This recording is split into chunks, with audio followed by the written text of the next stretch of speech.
السلام علیکم ورحمۃ اللہ وبرکاتہ۔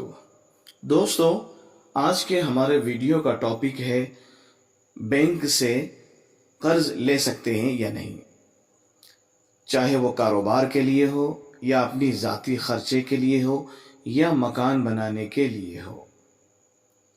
اس بات کو اچھی طرح ذہن میں بٹھا لیجئے کہ سود لینا اور سود دینا دونوں قرآن اور حدیث کے واضح ارشادات کی روشنی میں حرام ہے۔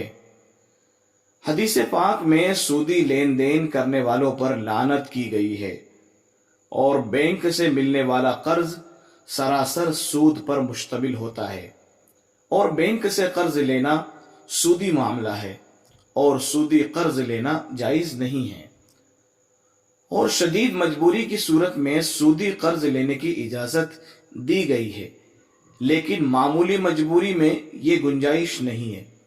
اس لیے شدید مجبوری کے بغیر بینک سے قرض لینا شرعاً جائز نہیں ہوگا۔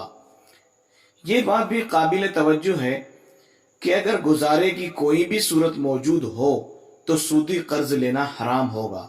اس لیے مجبوری کی صورت خود سے اختیار کرنے کے بجائے اس معاملے میں پہلے اپنے بڑے علماء کرام سے رابطہ قائم کرے اور اپنی مجبوری صحیح طور پر بتائے تاکہ علماء کرام آپ کی صحیح رہنمائی کر سکے۔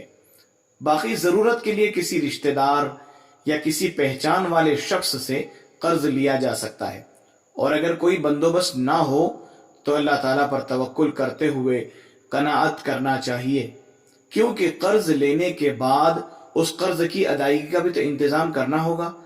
اس وقت جیسے محنت کر کے حلال رقم سے ادائیگی کا انتظام کیا جائے گا، ابھی سے اگر کوشش کر لی جائے تاکہ سودی قرض لینے کی ہی نوبت نہ آئے، اور اگر بعد میں ادائیگی میں حلال کا اہتمام نہ ہو تو یہ گناہ در گناہ ہو جائے گا، کہیں اس سے زیادہ پریشان نہ ہو جائے اور سودی قرضہ اتارنے کے لیے پھر سودی قرضے لینے کا سلسلہ نہ چل پڑے۔